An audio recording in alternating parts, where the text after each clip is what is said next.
Sir दोस्तों, study with मस्ती channel पर आप सभी लोग का स्वागत है। और जैसा कि आप सभी जानते हैं कि हम लोग घटना चक्र के माध्यम से सब्जेक्ट्स का दोस्तों क्विक रिवीजन कर रहे हैं। देखिए, घटना चक्र इसके लिए बहुत अच्छी बुक है, ठीक है ना। और अंग्रेजी वाली तो और भी अच्छी बुक है, अंग्रेजी में और भी अच्छे से लिखा हुआ है। तो दोस्तों, मध्यकालीन भारत में हम लोग एक पार्ट देख चुके हैं, आज ये दूसरा पार्ट है। और हम लोग गुलाम वंश देखें, आज हम लोग खिलजी वंश देखेंगे, खिलजी डायनास्टी, जो 1290 से 1320 अर्थात 30 वर्ष शासन करती है, ठीक है ना। अब देखिए क्या है, Jalaluddin Khilji founded the Khilji dynasty. Jalaluddin Khilji ने खिलजी वंश की स्थापना किया था। अब देखिए, जलालुद्दीन खिलजी के बाद जो है खिलजी वंश का माने महत्वपूर्ण शासक जो था, मेन शासक था, अलाउद्दीन खिलजी आता है। He was a nephew and son in law of Jalaluddin Khilji, भतीजा और दामाद, ठीक है ना। अलाउद्दीन खिलजी कौन था? जलालुद्दीन का भतीजा था और दामाद था। अब जानते हैं कि मुस्लिम भाइयों में अपने माँ का दूध बस छोड़ करके बाकी माने दूध पीने वाले बच्चों को छोड़ करके बाकी दूसरे के साथ शादी ब्याह हो सकता है। तो भाई का लड़का भाई की बहन से शादी की जा सकती है। He was a nephew and son in law of Jalaluddin Khilji. Alauddin Khilji killed him and succeeded the throne in 1296। 1296 में अलाउद्दीन खिलजी गद्दी पर बैठा। He was the first Turkish sultan of Delhi who separated religion from politics. He was the first Turkish Sultan of Delhi who separated religion from politics. He proclaimed kingship knows no kinship. उन्होंने कहा, अलाउद्दीन खिलजी ने कहा दोस्तों कि kingship knows no kingship, मैंने ये धर्म और राजनीति को अलग कर दिया। तभी आपसे पूछेगा तो ये आप अलाउद्दीन खिलजी इसका आंसर होगा। अब देखिए, अलाउद्दीन खिलजी के साम्राज्य विस्तार हम लोग देखेंगे। अलाउद्दीन अनेक्स्ड मैंने मिला लिया गुजरात 1298 में, 96 में गद्दी पर बैठा था। Ranthambore in 1301, Mewar 1303, Malwa 1305, Jalore 1311, in Deccan Alauddin army, देखिए ये पूछता है, in Deccan Alauddin army led by Malik Kafur defeated Ramchandra Yadav ruler of Devagiri, Pratap Rudradeva Kakatiya ruler of Warangal. ये मलिक काफूर जो है दोस्तों, ये एक ट्रांसजेंडर बताया जाता है, नपुंसक हिजड़ा, ठीक है ना। देखिए, वीर वल्लभ तृतीय होसल रूलर ऑफ द्वार समुद्र and Veer Pandya ruler of Madurai. तो दोस्तों आप देख रहे हैं कि मलिक काफूर के नेतृत्व में अलाउद्दीन खिलजी का दक्षिण भारत अभियान बहुत सफल रहा, ठीक है ना, बहुत लोगों को हराया। तो पूछा जाता है कि डेक्कन का जो मैंने अभियान था अलाउद्दीन खिलजी का, उसको कौन लीड कर रहा था? तो ये मलिक काफूर लीड कर रहा था। अब देखिए, ये अलाउद्दीन खिलजी दोस्तों बहुत सब चीज़ों के लिए जाना जाता है। आप इसमें देखेंगे, in order to avoid the problems created by the nobles, ठीक है ना। जो इल्तुतमिश जो है 40 लोगों का 40 नोबल्स का चलगानी जो बनाया था, तो उस समय नोबल्स, उसी समय से दोस्तों नोबल्स का दबदबा कायम था। अलाउद्दीन इशूड 4 ऑर्डिनेंसेज, 4 अध्यादेश अलाउद्दीन खिलजी जारी करता। कौन कौन सा? First ordinance aimed at the confiscation of religious endowment and free grant of lands. तो ये लैंड एंड फ्री में देना बंद कर दिया। Aimed at the confiscation of religious endowment and free grants of land by the second ordinance Alauddin organised the spy system. जासूसी करवाना शुरू किया। The third ordinance prohibited the use of wine. शराब को बंद करवाया। The fourth ordinance issued by Alauddin laid down that noble should not have social gathering. ठीक है ना, nobles should not have social gathering and they should not इंटरमैरी without his permission. बिना उसके permission के सब नहीं होगा। ठीक है ना। ही introduce the system of dagh, the branding of horse and chehra, descriptive roll of soldiers. तो दाग और चेहरा की नीति कौन लागू चालू किया? अलाउद्दीन खिलजी चालू किया। He introduce the system of dagh, the branding of horse and chehra, descriptive roll of soldiers. Alauddin ordered that all lands was to be measured and then the share of state was to be fixed। उसके बाद दोस्तों राज्य का share fix किया जाएगा। अब देखिए, the cost of special officer, the post of special officer. देखिए यहाँ पर हर जगह छोड़ दिया है डबल या फाई इस तरह से। The post of special officer called Mustakhraj was created for the purpose of collection of revenue। तो अभी पूछेगा कि मुस्तखराज कौन था? तो मुस्तखराज दोस्तों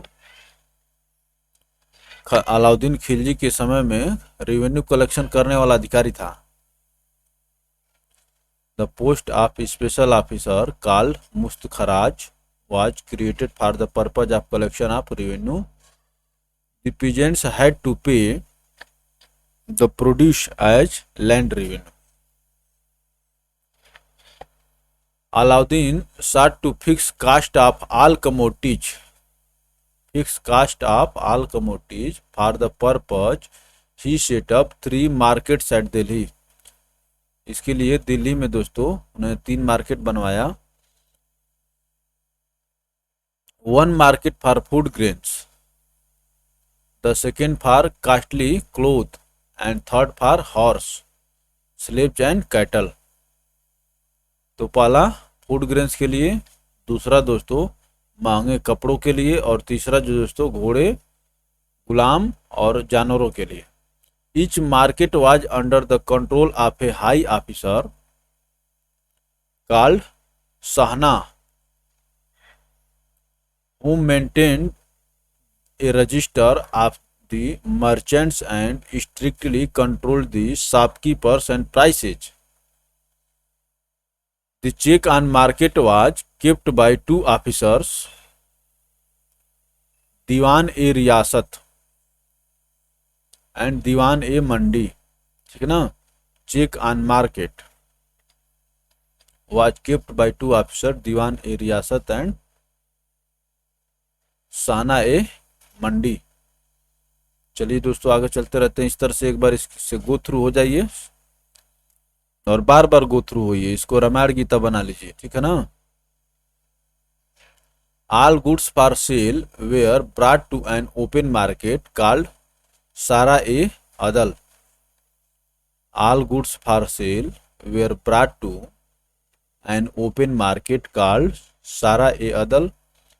many forts were built by him and most important of them was Alai Fort, Alai का किला। He also constructed the Alai दरवाजा, the entrance gate of Qutub Minar. ठीक ना। तो अलाई दरवाजा कहाँ पर है? कुतुब मीनार में लगा हुआ है। तो देखिए ये दोनों महत्वपूर्ण पूछता है। ठीक ना। अलाई दरवाजा, अलाई का किला कौन बनवाया? ये तो अलाउद्दीन खिलजी बनवाया। लेकिन कुतुब मीनार में दोस्तों अलाउद्दीन खिलजी जो है अलाई दरवाजा लगवाया, the entrance gate of Qutub Minar. He also build the palace of 1000 pillars called Hazar Sutun. He was a patron of art and learning. Amir Khusro, the poet musician, was his favorite court poet. ठीक है ना, was his favorite court poet.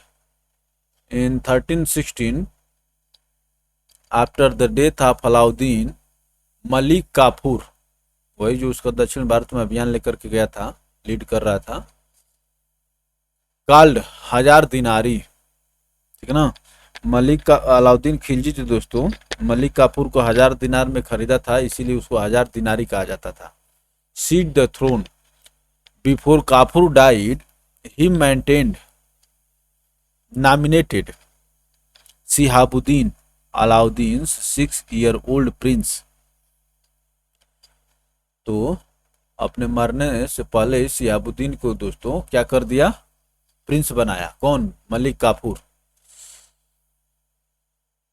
As king, but imprisoned the eldest prince Mubarak Khan. जो अलाउद्दीन का बड़ा लड़का था उसको जो दोस्तों जेल में डाल दिया मलिक काफूर अपने जीते जी, और बताया कि मैंने राजा कौन बनेगा इसके बाद, शिहाबुद्दीन बनेंगे. अब देखिए, Kafur was killed by the loyalists of royal family of Alauddin. Malik Kafur की हत्या कर दी जाती है. ठीक ना, चलिए आगे चलते हैं. अब देखिए मुबारक खान. कौन मुबारक खान, जिसको मलिक काफूर जेल में डाल दिया था. तब ये जब काफूर जो दोस्तों काफूर को मार दिया गया, उसके बाद मुबारक खान जो गद्दी पर बैठते हैं. After the death of Kafur, Mubarak Khan was freed from prison and worked as regent for Shihabuddin. He captured the throne at the first opportunity he got, but could rule only for a years as he sank into debauchery and could not give up his dissipated lifestyle. ठीक है ना, and could not give up his dissipated lifestyle. He awarded his lover Mubarak Hasan authority over army. Mubarak Hasan authority over army and palace guards, who soon obtained full control over Sultan's palace. Mubarak Hasan was given the title Khusru Khan. Khusro Khan. ठीक है ना, मुबारक Hasan was given the title Khusro Khan by the Sultan and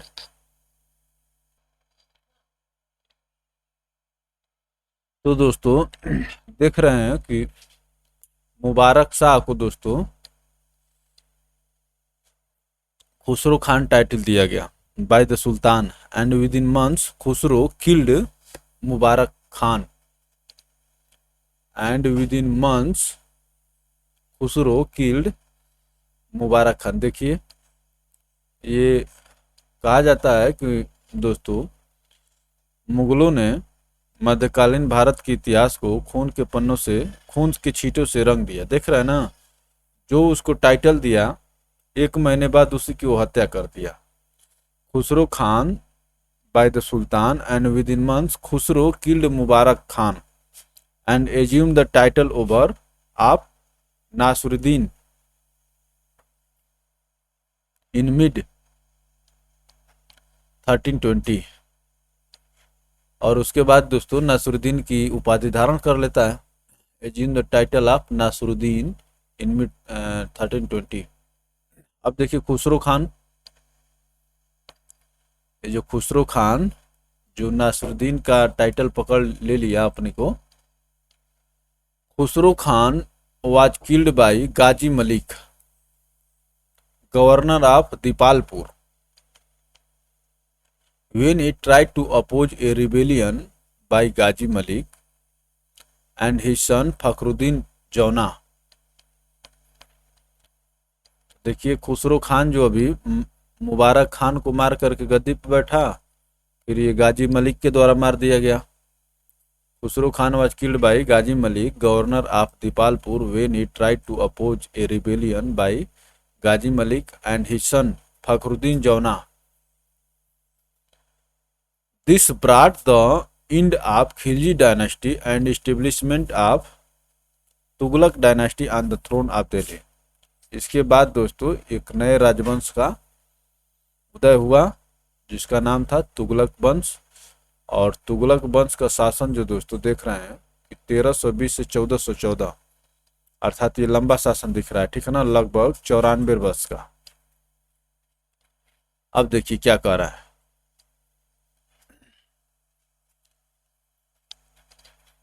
Ghiyasuddin Tughlaq, Khusro Khan, the last king of the Khilji dynasty, was killed by Gazi Malik. Gazi Malik ascended the throne, assuming the title Ghiyasuddin Tughlaq. गाजी मलिक जो है गियासुद्दीन तुगलक का उपाधि धारण करके गद्दी पर बैठा। He died in an accident and his son Jauna Ulugh Khan succeeded him under the title Mohammad bin Tughlaq. अब आ गया मोहम्मद बिन तुगलक, ठीक ना। तो मोहम्मद बिन तुगलक का दोस्तों वास्तविक नाम क्या था? उलुग खान। आजकल मैं देख रहा हूँ परीक्षाओं में बहुत पूछ रहा है कि अभी देखिए जो यूपी ट्रिपल एस से मेंस का परीक्षा हुआ था, मैंने ऐसे बहुत पूछा हुआ है, मैं लेटेस्ट आपको बता रहा हूँ। इसमें शेरशाह सूरी का वास्तविक नाम क्या था ये पूछा था, ठीक ना। तो देखिए क्या कह रहा, he died in an accident and his son Jauna, जिसको उलुग खान कहा जाता था, succeeded throne under the title of Mohammad bin Tughlaq. अब मोहम्मद बिन तुगलक आप हमेशा सुनते हैं तुगलकी फरमान, कोई आपको ऐसे ही कुछ कहता है तो आप बताते हैं कि तुगलकी फरमान मत करो। तो तुगलक क्या दोस्तों बिना सोचे समझे फरमान करता था। और इसका अभी देखेंगे ये 5 चीजें हैं जिसके लिए जाना गया का मतलब वही उल्टा पुल्टा फरमान के लिए। तो देखिए मोहम्मद बिन तुगलक जो वैसे बहुत विद्वान था, ठीक है ना, बहुत विद्वान था। देखिए 1325 से 1351 अर्थात 26 वर्ष शासन किया, ठीक है ना, लगभग 26 वर्ष। Prince Jauna son of Ghiyasuddin Tughlaq, यही जौना खान जिसको उलूग खान भी कहा जाता था। Prince Jauna son of Ghiyasuddin Tughlaq ascended the throne in 1325. He tried to introduce many administrative reforms. He had 5 ambitious projects for which he became particularly debatable, जिसके कारण इसकी चर्चा होती है, ठीक ना। टैक्सेशन इन दोआब, देखिए क्या कर रहा है।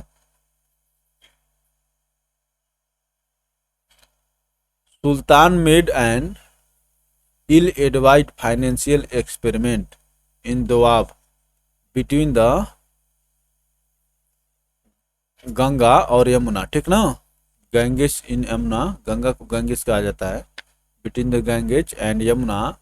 He not only increased the rate of taxation but also revived and created some additional abwabs or cesses। तो आज जो अधिशेष लगाया जाता है उसी को अबवाब्स कह रहा है, abwabs are cesses. Although the share of the state remained at the time of Alauddin, it was fixed arbitrarily, not on the basis of actual produce. Prices were also fixed artificially for recovering the produce into money. It is said that the increase was 20-fold, 20 Guna, and to this were added ghari or house tax. Correct. It is said that the increase was 20-fold, and to this were added ghari or house tax and the charahi or pasture tax। माने घरों पर कर लगाया गया और आपके पशु चराने पर भी कर लगाया गया। The sultan created a new department of agriculture called Diwan e Kohi. ये पूछता है दोस्तों कि दीवान ए कोही क्या था, तो ये एग्रीकल्चर डिपार्टमेंट था जो मोहम्मद बिन तुगलक के द्वारा बनाया गया था। दीवान ए अर्ज क्या था, ये दोस्तों सैनिक विभाग था और बलबन के द्वारा बनाया गया था। The main object of this department was The main object of this department was to bring more land under cultivation by giving direct help to peasants। ठीक है ना, तो किसानों के लिए थोड़ा सा अच्छा काम किया, लेकिन उधर जो है टैक्स लगा दिए दबा करके। To bring more land under cultivation and by giving direct help to peasants. तो ये तो काम ठीक किया। आगे चलते हैं।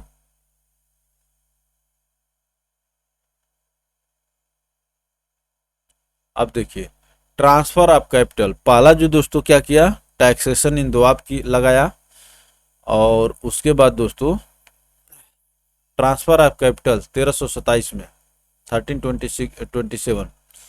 The most controversial step which Mohammad bin Tughlaq undertook soon after his accession was so-called transfer of capital from Delhi to Devgiri।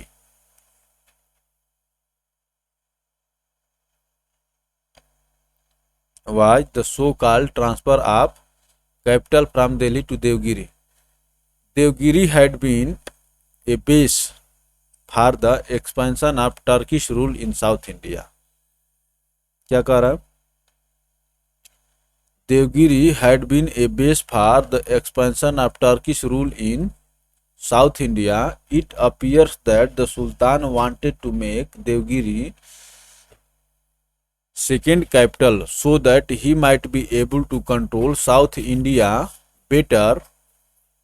ठीक है ना, वो देवगिरी को कैपिटल, वो सोचा कि देवगिरी को कैपिटल बना करके और साउथ इंडिया को अच्छे से कंट्रोल करेंगे। Devagiri was thus named Daulatabad. Devagiri was thus named Daulatabad after the couple of years. 2 वर्ष बाद Mohammad bin Tughlaq decided to abandon Daulatabad largely because he soon found that just as he could not control South India from Delhi, he could not control North from Daulatabad. 2 वर्ष बाद उसको ऐसा लगने लगा कि जिस प्रकार से दिल्ली से साउथ को कंट्रोल नहीं कर सकता है, उसी प्रकार से दौलताबाद से नॉर्थ को नहीं कंट्रोल कर पाएगा। तो फिर भैया अपना अभी कहा था कि भाई राजधानी को दिल्ली से दौलताबाद लेकर के चलो, फिर 2 वर्ष बाद कह रहा है कि दौलताबाद से दिल्ली को लेकर के चलिए। तो इसमें होता क्या था दोस्तों कि शिफ्ट करने में आप जानते हैं कि आप घर रूम चेंज करते हैं, इस रूम से उस रूम जाते हैं तो कितना सब कुछ सामान उठा करके ले जाना होता है। तो वो तो पूरी राजधानी की बात कर रहा है। अब देखिए introduction of token currency 1329। Muhammad bin Tughlaq decided to introduce bronze coins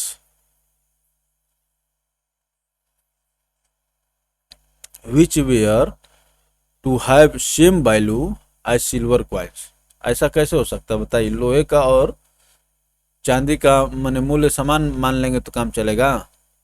Decided to introduce bronze coins which were to have same value as the silver coins। Mohammad bin Tughlaq might have been successful, सफल हो सकता था, if he could prevent people from forging the new coins।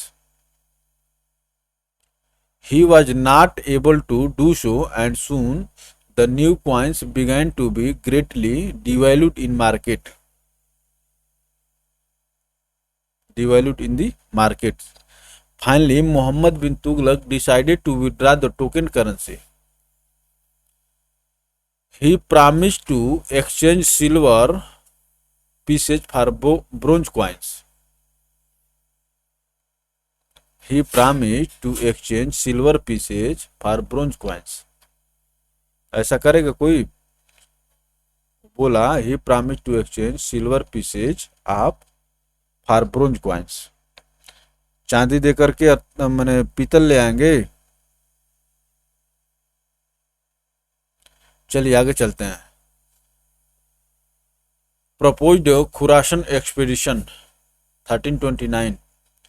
The sultan had a vision of universal conquest. वो विश्व विजेता बनना चाहता था मोहम्मद बिन तुगलक। विद्वान था, ऐसा कोई दिक्कत नहीं है, लेकिन तुगलकी फरमान जो किया इसी कारण वो असफल हो गया।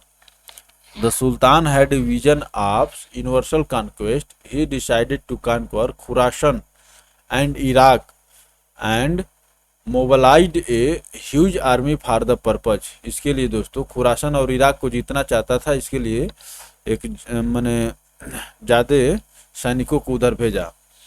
ही was encourage to do so by Khurasani nobles. वही जो मैंने नोबल्स रहते थे मैंने इल्तुतमिश के समय से, who had taken shelter in his court, जो उसके कोर्ट में रह रहे थे। Moreover there was instability in Khurasan on account of unpopular rule of Abu Said. Moreover, there was instability in Khurasan on account of popular rule of Abu Said. This project was also abandoned. ठीक है ना, इसको भी छोड़ दिया। अब देखिए Qarachil expeditions, Qarachil expedition 1330। This expedition was launched in Kumaon Hills in Himalayas allegedly to counter Chinese incursion. It also appears that the expedition was directed against some refractory tribes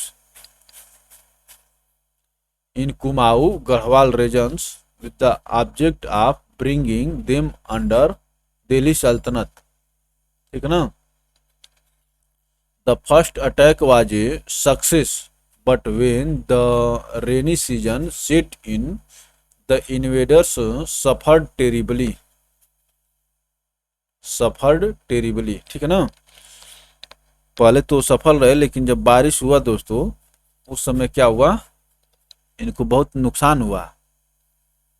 Alauddin Khilji के मोहम्मद बिन तुगलक के सैनिकों को। His 5 projects led to revolts. His last days were spent in checking the revolts. तो altogether 36 revolts in 25 years.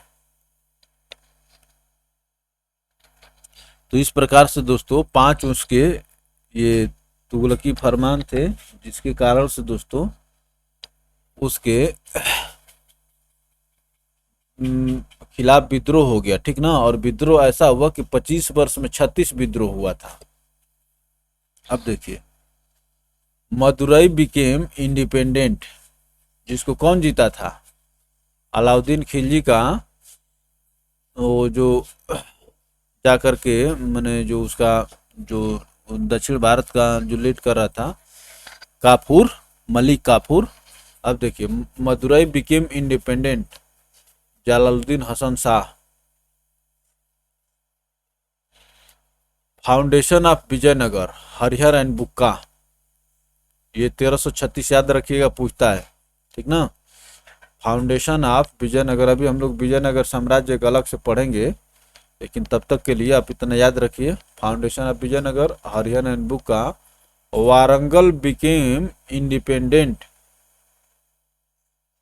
ठीक है दोस्तों, Warangal became independent. Revolts of Sada Amirs and foundation of Bahmani in 1347। Hasan Gangu, Bahmani वंश का संस्थापक कौन था, हसन गंगू था। ठीक ना। और ये कन्हैया बता रहा है वारंगल बिकेम इंडिपेंडेंट। चलिए आगे देखिए। ही डाइड इन थट्टा, कौन मर गया।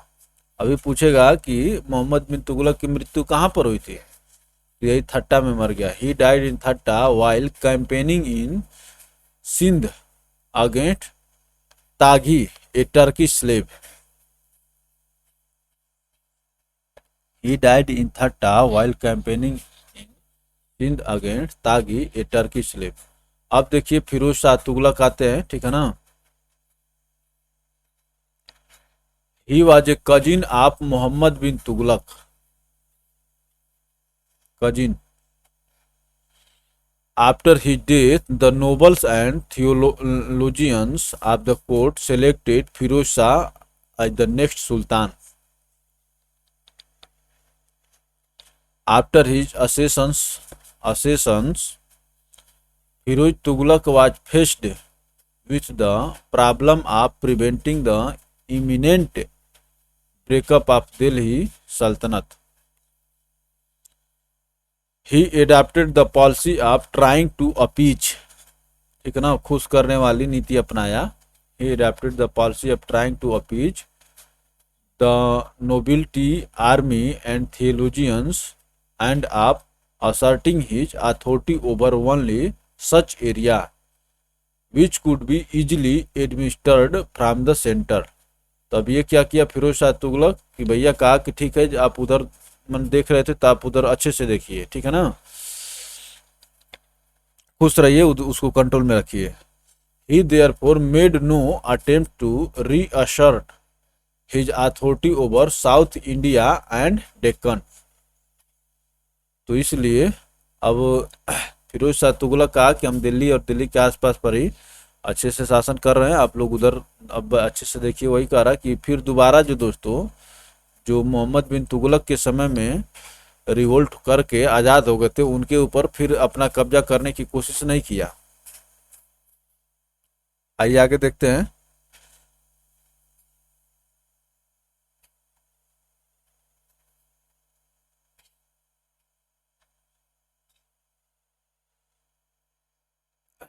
He decreed he decreed that whenever a noble died, his son should be allowed to succeed to his position, including his ekta. And if he had no sons, his son-in-law, and in his absence, his slave was to be succeeded. अब देखिए क्या कह रहा है कि अगर कोई मर जाता है जैसे नोबल्स, ठीक ना, डेक्रीड, डेक्री वही डिग्री वाला, उसको डिग्री नहीं लिखते हैं, डेक्री ही लिखते हैं। ही decreed that whenever a nobles died, his son should be allowed to be succeeded to his position, including his ekta. And if he had no sons, his son-in-law, and in his absence, his slave was be succeed. Firoz extended the principle of heredity to the army. Soldiers were allowed to rest in peace and to send in their place their sons, ठीक ना। अब कह रहा है कि soldiers मैंने आराम भी कर सकते थे और अपने जगह पर अपने लड़कों को भी भेज सकते थे। The soldiers were not paid in cash but by assignment on land revenue of villages वजह। तो ये जो दोस्तों अलाउद्दीन खिलजी जो दो अपने समय में जैसे मैंने डायरेक्ट पैसा देता था सैनिकों को, अब ये पैसा ना दे करके लैंड देने लगा ताकि आप उसका रेवेन्यू कलेक्ट करिए और उसके बदले में हमको सैनिक दीजिएगा। This novel technique of payment led to many abuses, जिसके कारण से बहुत समस्या हुई। Firoz try to win over the theologians, proclaiming that he was a true Muslim king and the state under him was truly Islamic. In order to keep the theologians satisfied, a number of them were appointed to high offices.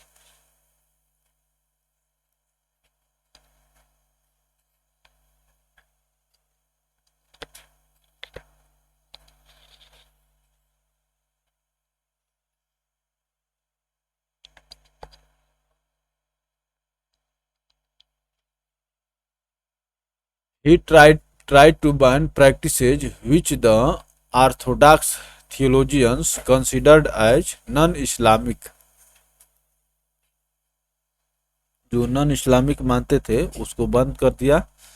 Thus he prohibited the practice of Muslim women going out to worship at graves of saints. तो इसको बंद कर दिया. ठीक है ना, क्या पूजा पाठ मुस्लिम महिलाएं बाहर नहीं जा सकती घर से. It was during the time of Firoz that jizya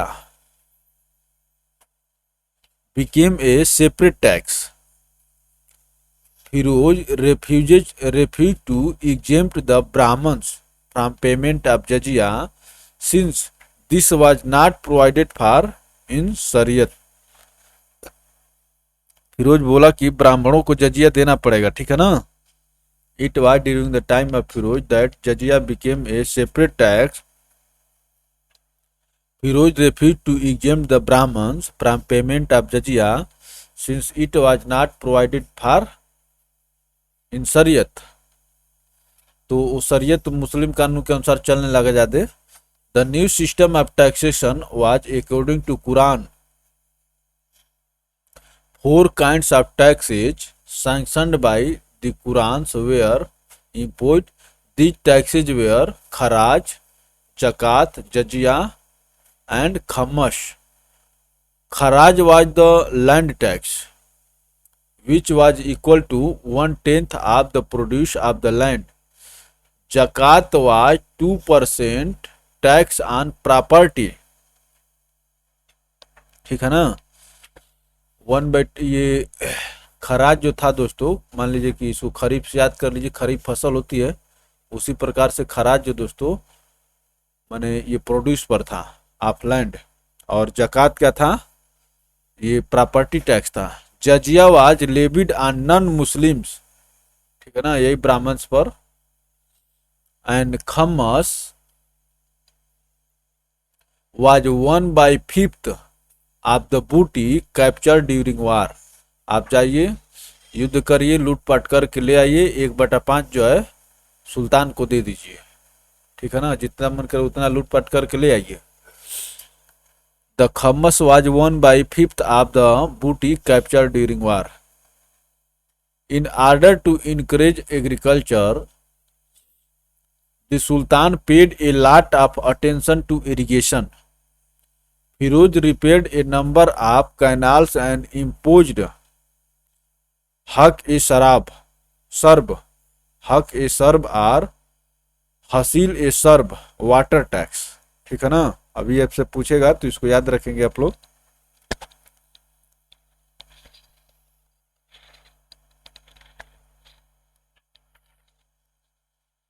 तो हक-ए-सर्ब और हसील-ए-सर्ब वाटर टैक्स.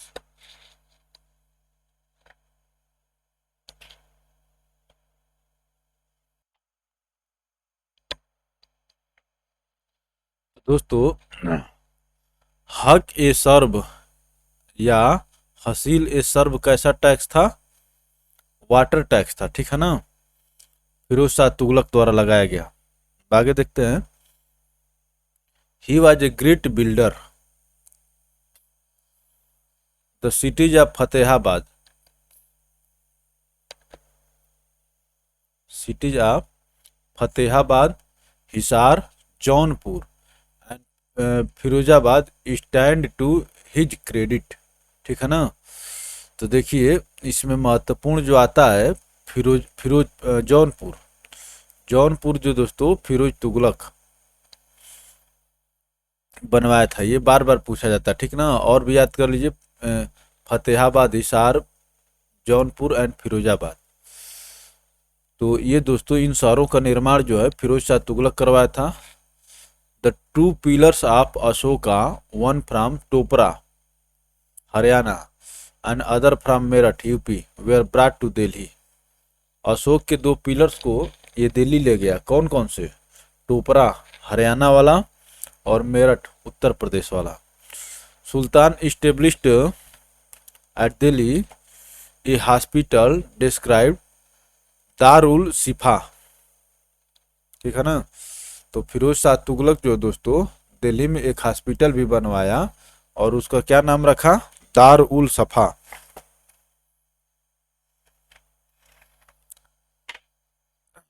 चलिए, ए न्यू डिपार्टमेंट आप दीवान ए खैरात, ठीक है ना।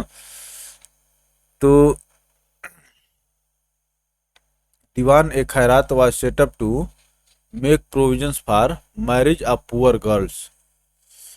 तो दीवान ए खैरात बनाया गरीब लड़कियों के विवाह के लिए, ठीक है ना। चलिए आगे चलते हैं। Another step which Firoz took was both economic in political in nature. Economic and political in nature, he ordered his official that whenever they attacked a place, they should select sandstone, handstone, handsome and well-born young boys. ये क्या कह रहा है देखिए, they should select handsome and well-born young boys and send them to Sultan as slaves. ये तो बड़ा गड़बड़ नीति बना रहा है। कह रहा है कि another step which Firoz took was both economic in political in nature. He ordered his officials that whenever they attacked a place, they should select handsome and well-born young boys and send them to Sultan as slaves. However, his rule was remarked by peace and tranquility, and the credit for it goes to his prime minister Khan ए जहां मकबूल। तो खान ए जहां मकबूल उसके prime minister थे। और यहाँ पर बोला है कि यंग हैंडसम एंड यंग बार्न लोगों को सुल्तान के पास भेजिए as slave. He died in 1388। 1388 में गुजर जाता है। आफ्टर फिरोज शाह तुगलक, क्या होता है 1414 तक। The Tughlaq dynasty could not survive much after Firoz Shah death. The Malwa, Gujarat and Sharqi, Jaunpur. सरकी वंश का शासन कहाँ था? जौनपुर में। Kingdoms broke away from the sultanate. Malwa, Gujarat and Sharqi broke away from the sultanate. Timur invasion 1398 से 99। Timur the lame, a Turkish chief and cruel conqueror from Mongolia and descendant of Genghis Khan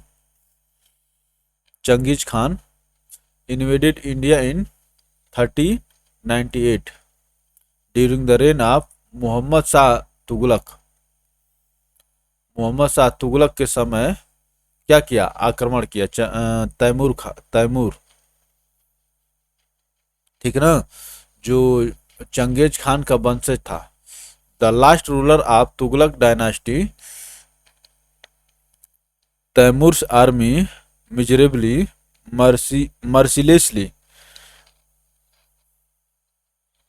देखिए क्या कर, तैमूर आर्मी मर्सिलेसली माने इनको कुचलेगा, ठीक ना।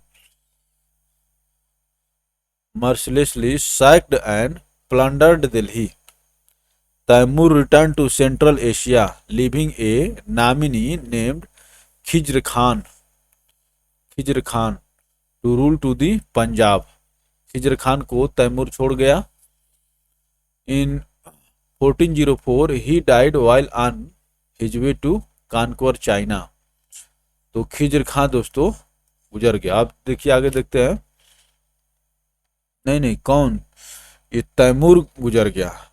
इन 1404 he died while on his way to conquer China. 1404 में तैमूर मर गया और 1398 में दोस्तों ये आक्रमण किया था। चलिए आगे चलते हैं। अब देखिए आता है Syed dynasty.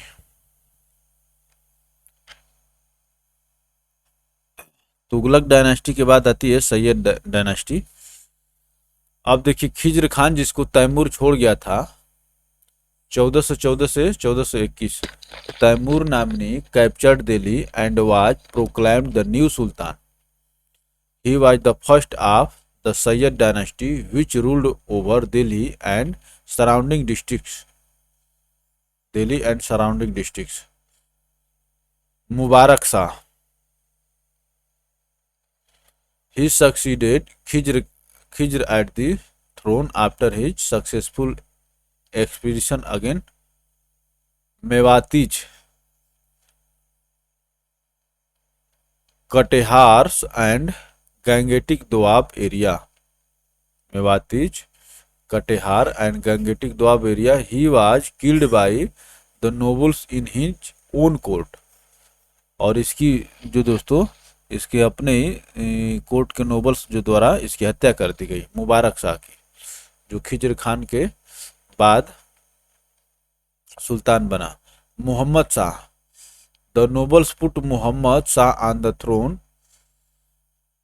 But he could not survive the infighting among the nobles in the court. Infighting, nobles अपने में लड़ते रहते थे। He was authorized to rule only a major area around 30 miles and rest of the sultanate was ruled by nobles. Alam Shah, the last Sayyid king, descended in favor of Bahlul Lodi. The last Sayyid king descended in favor of Bahlul Lodi and retired. Thus began the Lodi dynasty, which was confined to Delhi and few surrounding areas. ऊपर वाला district में था दोस्तों, अब ये area में आ गया, ठीक है ना। चलिए आगे चलते हैं। सैयद डायनास्टी दिल्ली और उसके आसपास के डिस्ट्रिक्ट में शासन किया। उसके बाद लोधी डायनास्टी दोस्तों देख रहा है कि Delhi and a few surrounding areas. 1451 से 1526 एडी। बहलोल लोधी, ठीक है ना दोस्तों, 51 से 88। इसको दोस्तों याद करने के लिए बकलोल लोधी कर लीजिए। बकलोल लोधी जो था लोधी डायनेस्टी का संस्थापक था। क्योंकि भूल जाता है दोस्तों, जब तक मिर्च मसाला लगा कर इसको याद नहीं करेंगे तो भूल जाता है। Bahlol Lodi was one of the Afghan sardars. He established himself in Punjab after the invasion of Timur. Timur के आक्रमण के बाद पंजाब में अपने आप को स्थापित कर लिया। He founded the Lodi dynasty. अब देखिए Sikandar Lodi. Sikandar Lodi was the son of Bahlol Lodi who conquered Bihar and West Bengal. इनका जीतने का सिलसिला जारी है, देखिए, ठीक है ना। अब देखिए he shifted his capital from Delhi to Agra. तो दिल्ली से आगरा कौन अपनी कैपिटल ले आया? एक तो था मोहम्मद बिन तुगलक जो दिल्ली से दौलताबाद ले गया था, और दूसरा ये देख रहे हैं कि सिकंदर लोधी दिल्ली से आगरा ले आया। ए सिटी फाउंडेड बाय हिम। तो आगरा शहर की स्थापना कौन किया है? सिकंदर लोधी। मैं आस करके इसको ट्रिक बनाया हूँ, ठीक है ना, जिस तरह से कुछ याद हो सके। आगरा की Sikandar Lodi. Sikandar was a fanatical Muslim and broke the sacred image of Jwalamukhi temple at Nagarkot. Jwalamukhi temple at Nagarkot and ordered the temple of Mathura to be destroyed. तो फनाटिक मुस्लिम था, कट्टर मुस्लिम था, ठीक है ना। He took a keen interest in the development of agriculture. He introduced the Gaj-e-Sikandari, Sikandar's yard of 32 digit for measuring cultivated fields.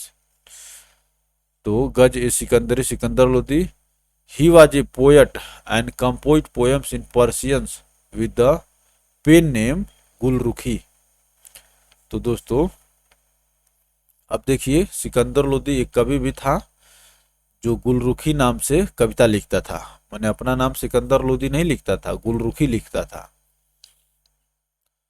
Sikandar Lodi के बाद आ रहा है कौन? Ibrahim Lodi. He was the last king of the Lodi dynasty and the last Sultan of Delhi। तो बहलोल लोदी, सिकंदर लोदी, अब आ गए Ibrahim Lodi.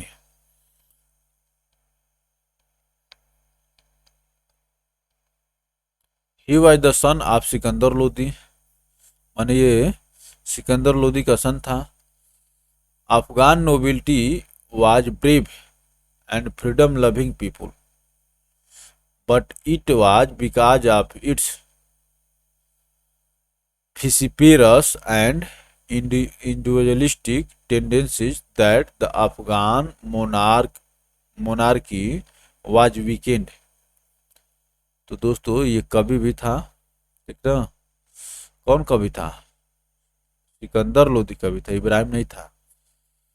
Afghan nobility was brave, बहादुर थे, and freedom loving people, but it was because of its vociferous and individualistic tendencies that Afghan monarch was weakened। Moreover, Ibrahim Lodi asserted the absolute power of the Sultan। As a result, some of the nobles turned against him। ये अपने पूरी सत्ता का उपयोग, मैंने अपने power का उपयोग अपने हाथों से करने लगा, तो इसलिए नोबल्स जो नाराज हो गए, उसके खिलाफ हो गए। At last Daulat Khan Lodi the governor of Punjab invited Babur. Daulat Khan Lodi the governor of Punjab invited Babur to overthrow Ibrahim Lodi. Babur accepted the offer and inflicted a crushing defeat on Ibrahim Lodi in the first battle of Panipat. ठीक है ना, देख रहे हैं क्या कर रहा है? Inflicted a crushing defeat on Ibrahim Lodi in the first battle of Panipat in 1526।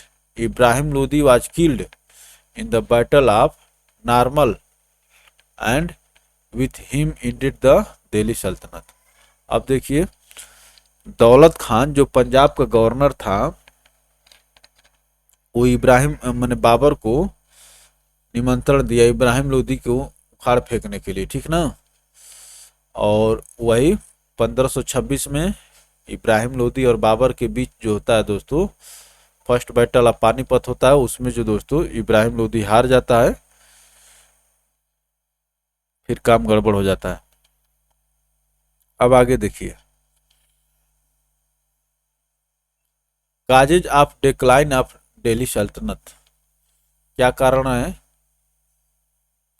The main causes were despotic and military type of government which did not have the confidence of the people, which did not have the confidence of the people। अब देखिए दूसरा क्या कह रहा है? Degeneration of Delhi सल्तनत, दिल्ली सल्तनत धीरे धीरे खत्म हुई थी, specially the wild projects of Mohammad bin Tughlaq. Mohammad bin Tughlaq के बाद दोस्तों धीरे धीरे दिल्ली सल्तनत का पतन होना शुरू होता है। इनकम्पिटेंस ऑफ फिरोज तुगलक, और फिरोज तुगलक भी इनकम्पिटेंट था।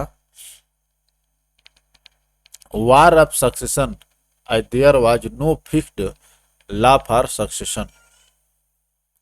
War of succession, there was no fixed law for succession. Greed and incompetency of the nobles. Defective military organization, vastness of empire and poor means of communication, financial instability। Number of slaves increased to 1,80,000 in Firoj Tughlaq time, ठीक ना? Which was a burden on the treasury। Invasion of Taimur, तो तैमूर का आक्रमण भी दोस्तों नुकसान पहुंचाया।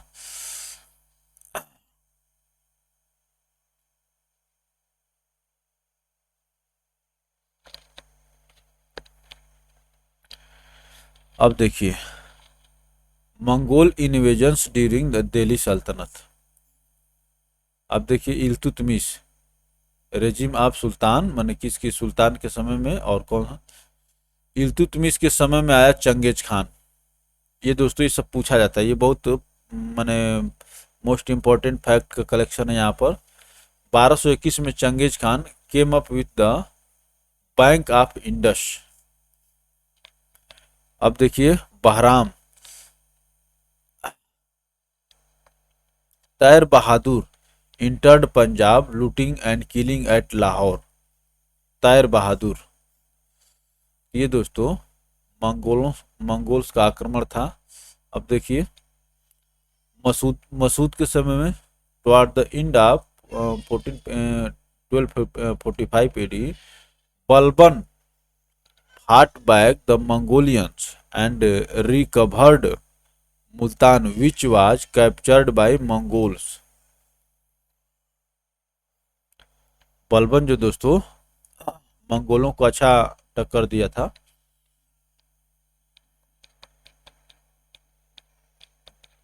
अब देखिए, अब यहाँ पर जो बलबन अभी एक एज ए गवर्नर के रूप में काम करता, अब यहाँ पर बलबन शासक हो गया। Prince Mohammad of Multan, Baghra Khan from Samana and Malik Mubarak of Delhi combined together to defeat the Mongols। Prince Mohammad of Multan, Baghra Khan from Samana and Malik Mubarak of Delhi combined together to defeat the Mongols। अब देखिए, Timur invaded India, prince Mohammad was killed. ठीक ना, prince Mohammad was killed in the battle and was decorated with the Khan e Shahid title. Jalaluddin Khilji, Abdullah came to the northern part of India। About 4,000 Mongols got converted to Islam and became the famous new Muslims। Alauddin Khilji, Jafar Khan defeated the Mongols at Jalandhar and Saldi। Jafar Khan defeated the Mongols at Jalandhar and Saldi। Their leaders was taken prisoner। Jafar Khan was killed in the battle। Alauddin Khilji, Ali Beg and Tas were defeated। Muhammad bin Tughlaq, Tarmasireen Khan was able to reach the outskirts of Delhi but was defeated by Muhammad bin Tughlaq। तो ऐसा नहीं कि जितनी बार ये Mongol आक्रमण की उतनी बार विजय ही रहे, लेकिन कुछ में विजय रहे जिसमें चंगेज खान थे। चलिए आगे चलते हैं दोस्तों। एडमिनिस्ट्रेशन अंडर द दिल्ली सल्तनत, कैसे प्रशासन चलता था इसको देखा जाएगा यहाँ पर। तो अब देखिए, दिल्ली सल्तनत का प्रशासन कैसे चलता था। The Turkish sultan in India declared themselves the lieutenant of the faithful, that is of the Abbasid caliph of Baghdad and included his name in khutbah। It did not mean that Khalif became the legal ruler। The Khalif had only a moral position। खलीफ कहिए, कलीफ कहिए, ठीक है ना। The Khalif had only a moral position। The political, legal and military authority was vested in the Sultan। He was responsible for the administration was also the commander in chief of the military forces. आज आपके commander in chief जिस तरह से राष्ट्रपति होते हैं, commander in chief of the military forces. No clear law of succession developed among Muslim rulers. The military strength was the main factor in the succession of the throne.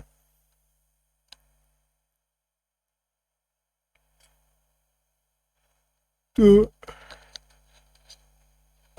जिसके पास military का support रहता था वो अपना सत्ता पर बढ़ जाता था.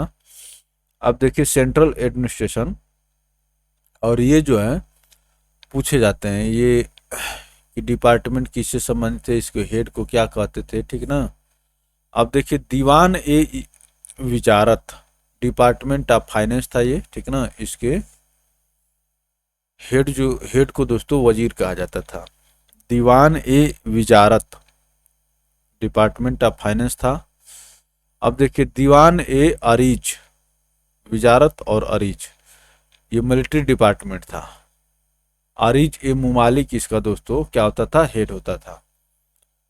दीवान ए विजारत, दीवान ए अरीज, फाइनेंस और मिलिट्री. चलिए आगे चलते हैं.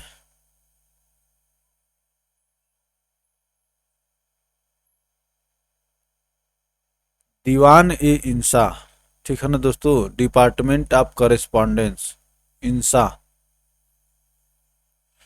दीवान e Insha department of correspondence. Tabir e Mumalik, तो दीवान ए आरिज का भी आरिज ए मुमालिक, ठीक ना. तो यहाँ पर दोस्तों दीवान ए इंसा ये डिपार्टमेंट ऑफ करेस्पॉन्डेंस था, इसके हेड को दबीर ए मुमालिक कहा जाता था. दीवान ए रिसालत, दबीर ए मुल्क, डिपार्टमेंट ऑफ अपील्स, रिसालत. Diwan e Mustakhraj, department of arrears, founded by Alauddin Khilji. Diwan e Mustakhraj. दीवान ए रियासत, डिपार्टमेंट ऑफ कॉमर्स, ठीक है ना. और दीवान ए विजारत था दोस्तों फाइनेंस से, और ये कॉमर्स में. Rice A मुमालिक, founded by Alauddin Khilji, तो अलाउद्दीन खिलजी द्वारा स्थापित किया गया. दीवान ए कोही, department of agriculture, Mohammad bin Tughlaq. तो ये मोहम्मद बिन तुगलक कृषि के क्षेत्र में थोड़ा सा अच्छा काम किया, एक डिपार्टमेंट बना करके उसको अलग से फोकस किया. दीवान ए कोही. दीवान ए बंगदान, बंदगान, ठीक है ना दोस्तों, ये डिपार्टमेंट ऑफ स्लेव था. दीवान ए बंदगान, फाउंडेड बाय फिरोज तुगलक. फिरोज तुगलक भी बहुत दोस्तों डिपार्टमेंट बनाया था. दीवान ए खैरात, ठीक ना, department of charity, founded by Firoz Tughlaq. दीवान ए इश्तियाक, डिपार्टमेंट ऑफ पेंशंस, ठीक है दोस्तों. तो डिपार्टमेंट ऑफ पेंशंस बना है, फाउंडेड बाय फिरोज तुगलक. ये तीनों फिरोज तुगलक, दीवान ए बंदगान, दीवान ए खैरात, दीवान ए इश्तियाक. अब देखिए एडमिनिस्ट्रेटिव यूनिट और हेड. प्रोविंस का हेड कौन होता था, मुफ्ती आर वाली या वाली, ठीक ना. डिस्ट्रिक्ट सिकदार. और ये दोस्तों इस साल यूपीएससी 2021 में ये प्रश्न पूछा था, यही प्रश्न.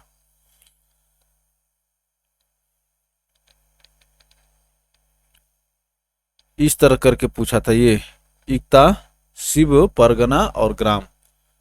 तो देखिए प्रोविंस हो गया इक्ता, शिव हो गया डिस्ट्रिक्ट, और तालुका हो गया परगना, और विलेज हो गया दोस्तों ग्राम, ठीक ना.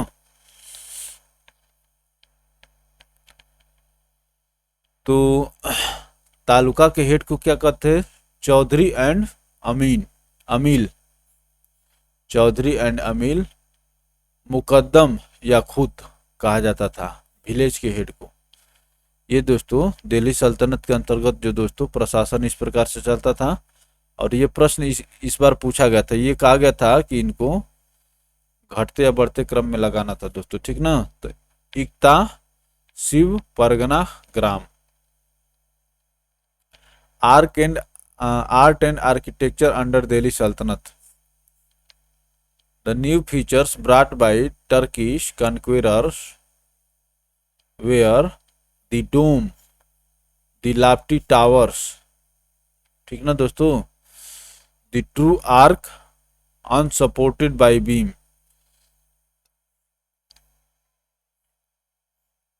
मैंने ये अपने में अकेले खड़ा हो जाता था, मैंने बिना किसी सपोर्ट के, उसीलिए इसको ट्रू आर्क कहा गया है।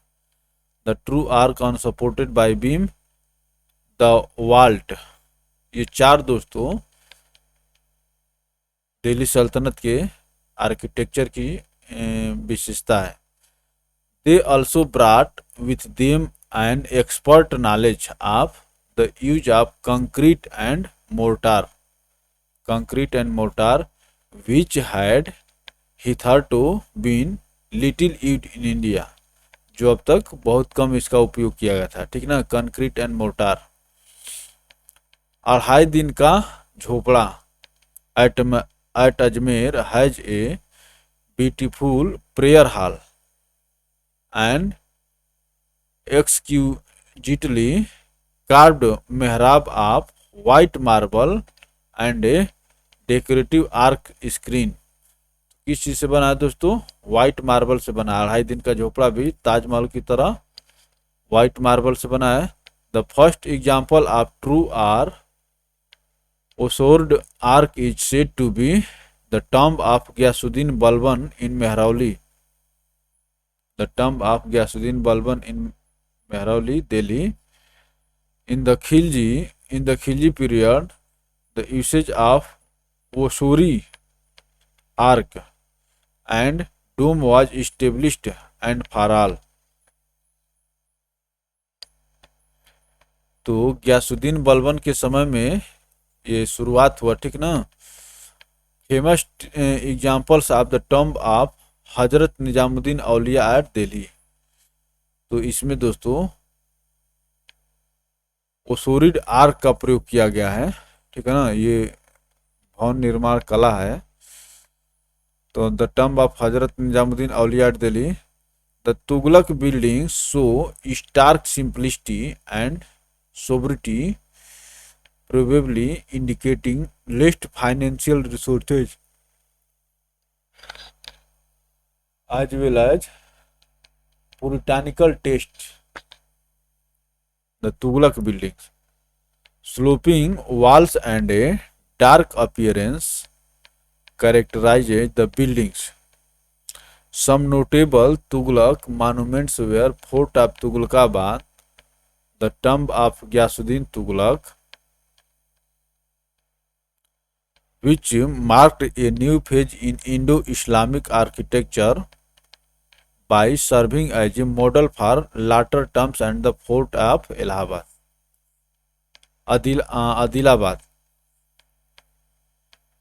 The Sayyid period was too short to allow construction of elaborate buildings। तो सैयद वंश का शासक दोस्तों थोड़ा सा छोटा था। देख रहे हैं कि 1414 से 1450 पर ख़त्म हो गया, अर्थात लगभग 36 वर्ष का रहा। तो ये इतना कम इनका शासन काल था कि ये बिल्डिंग बनाने पर ध्यान ही नहीं दे पाए। चलिए, construction of double dome was the main feature. Double dome was the main feature of Lodi architecture. One building worth noting is Moth ki Masjid, erected by prime minister of Sikandar Lodi. तो डबल डोम भी इनके बिल्डिंग का एक फीचर था। जो मोट की मस्जिद में इस आपको देखने को मिलेगा, ठीक है ना, जो सिकंदर लोदी के प्राइम मिनिस्टर द्वारा बनवाया गया था। अब देखिए लिटरेचर ऑफ दिल्ली सल्तनत, यहाँ से भी क्वेश्चन पूछता है दोस्तों, अगर उसको कठिन बनाना होगा तो यहाँ से भी पूछ लेता है। तो देखिए दोस्तों अब हम लोग लिटरेचर देख रहे हैं, तो इसमें देखिए ताकीक ए हिंद का लेखक कौन था? अलबरूनी था, अलबरूनी। अब देखिए अलबरूनी क्या था? Al-Biruni was an Arabian scholar who wrote about the slave dynasty. ये अरेबियन स्कॉलर था जो स्लेव डायनेस्टी के बारे में लिखा है, ठीक है ना। तो दिल्ली सल्तनत की पहली डायनेस्टी भी स्लेव डायनेस्टी थी, जो देखिए ताकीक हिंद बाई अलबरूनी। अब देखिए तबाकात ए नासिरी मिनहास उस सिराज, ये सब दोस्तों अभी यूपी लोक सेवा आयोग द्वारा हुआ था। जीआईसी प्रवक्ता, जीआईसी प्रवक्ता का एग्जाम हुआ था, उसमें इस टॉपिक से पूछा हुआ था लेखक वाले से। तबाकात ए नासरी मिनहास उस Siraj gives an account of Iltutmish rain, ठीक है दोस्तों, ये स्लेव डायनेस्टी का ही था, उसका जो अकाउंट देता है, ठीक ना। लेकिन स्लेव डायनेस्टी के बारे में अलबरूनी लिखता है, और इल्तुतमिश के शासन के बारे में मिनहास उस सिराज लिखते हैं। चलिए आगे चलते हैं दोस्तों, यहाँ जो महत्वपूर्ण किताब है उसको देख लिया जाए, क्योंकि इससे प्रश्न पूछता है।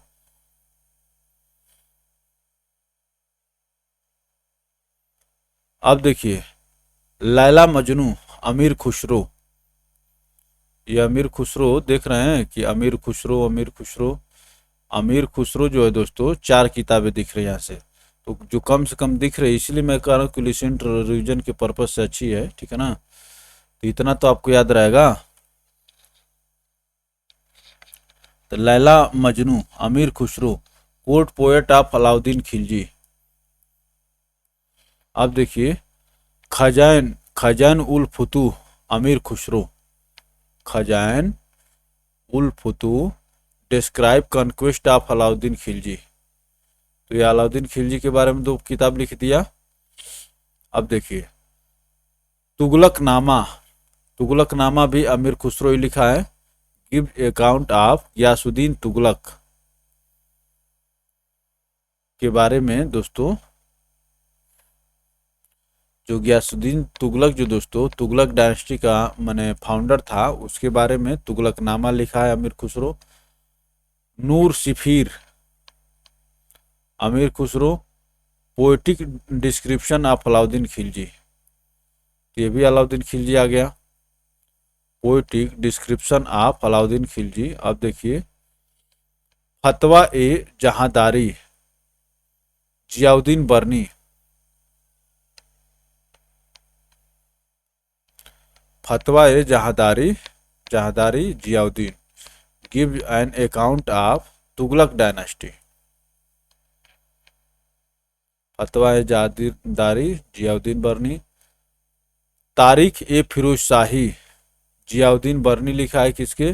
Give the account of Firoz Shah reign, Firoz Shahi तो फिरोज शाह तुगलक के बारे में लिखा है, ठीक ना, बर्नी। अब देखिए फतवा ए फिरोज शाही, तारीख ए फिरोज शाही जियाउद्दीन बर्नी लिखा है, ठीक है ना, और फतवा ए फिरोज शाही खुद फिरोज शाह तुगलक लिखा है। Gives an account of his rate, जो उसके शासन के बारे में, अपने शासन के बारे में बताता है। फतवा ए फिरोज शाही, फिरोज शाह तुगलक, और जो उसी के शासन के बारे में बताता। अब देखिए यहाँ से देखिए अलबरूनी आता है। किताब फी तहकीक, किताब फी तहकीक अबाउट इंडियन सोसाइटी,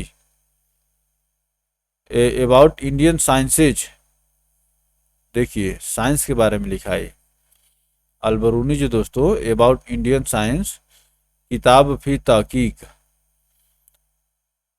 कानून ए मसूदी कानून ए मसूदी, अबाउट एस्ट्रोनॉमी। ये देखिए अलबरूनी तो दूसरे डायरेक्शन में चल दिया। जवाहर फिल जवाहिर, ठीक ना, अबाउट मिनरलॉजी। देखिए ताकीक जो दोस्तों लिखा, किताब फी ताकीक, ये साइंस के बारे में लिखा। कानून ए मसूदी, कानून ए मसूदी दोस्तों एस्ट्रोनॉमी। और देखिए जवाहर फिल जवाहिर, ये लिखा है दोस्तों मिनरलॉजी। कमस फिरोजाबादी लिखे हैं, ठीक है ना।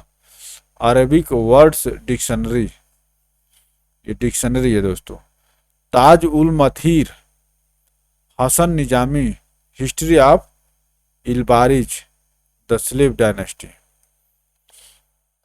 ताज ul Maasir Hasan Nizami, history of Ilbari the slave dynasty. Chachnama, Chachnama कौन लिखा है?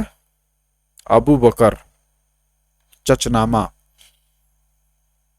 History of Sindh region, Chachnama दोस्तों आपको सिंध रीजन की इतिहास के बारे में बताती है।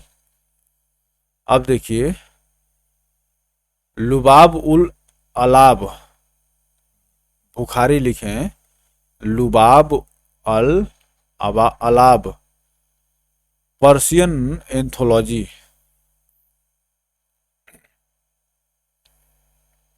चलिए आगे चलते हैं दोस्तों। यहाँ पर बहुत सारी किताबों का नाम दिया गया, मैंने अभी कम से कम 8-10 किताबें आपको मिलेंगी। खमसाह अमीर खुसरो, लिटरेचर एंड पोएम्स। तो ये अमीर खुसरो के एक ही जगह दे दिए होते, ऊपर तो 3 इनका दिया हुआ था। चलिए देख लीजिएगा, खमसाह अमीर खुसरो। शाहनामा, शाहनामा के लेखक फिरदौसी, खूब पूछता है आपसे, ठीक ना। एबाउत मोहम्मद गजनी रेन, मोहम्मद गजनी के बारे में लिखे हैं फिरदौसी। ये गजनी के समय में आए, गजनी के साथ आए हुए दोस्तों ये लोग लेखक थे। शाहनामा के लेखक फिरदौसी हो गए। अब देखिए किताब उल रहला इब्न बतूता, ये भी पूछता है। ए ट्रेवल लॉग विथ स्टोरीज, यात्रा वृतांत है दोस्तों। मफ्ता उल फुतूह अमीर खुसरो, मिफ्ता उल Futuh Amir Khusro Jalaluddin conquest and life, Jalaluddin के बारे में लिखा है। अब देखिए मुल्तान उल अनवर अमीर खुसरो, लिटरेरी मास्टरपीस। मुल्तान उल अनवर, आइन आइन ए सिकंदरी, ठीक है ना। हस्त बिहिस्त अमीर खुसरो, हस्त बिहिस्त। सीरीन खुसरो अमीर खुसरो लिखे हैं, ये भी लिटरेरी मास्टरपीस है। तारीख ए फिरोज शाही, शम्स ए सिराज अफीफ। तारीख ए फिरोज शाह को लिखे हैं दोस्तों Shams e Firoz Shahi, Shams e Siraj Afif. History of Tughlaq dynasty. Futuh us Salatin, इसके लेखक दोस्तों इसामी, अबाउट बहमनी किंगडम। ये दोस्तों दिल्ली सल्तनत के शासकों और उनके संरक्षण में रहने वाले लेखकों के द्वारा लिखी गई किताबें थी। अब आगे देखेंगे हम लोग विजयनगर साम्राज्य और अदर आगे देखेंगे। तो हम लोग इतने तक इस वीडियो में रहने देता हूँ दोस्तों, वीडियो लंबा हो जाएगी, ठीक है ना। तो चलिए आज के लिए इतना ही। वीडियो अगर अच्छा लगे तो लाइक करके शेयर करें ताकि आपके मित्र तक भी पहुंचे, और चैनल को सब्सक्राइब करके घंटी के आइकन को प्रेस करें ताकि आपको हर एक वीडियो को नोटिफिकेशन मिलता रहे। चलिए आप सभी को पुनः धन्यवाद, मिलते हैं फिर दूसरे वीडियो में।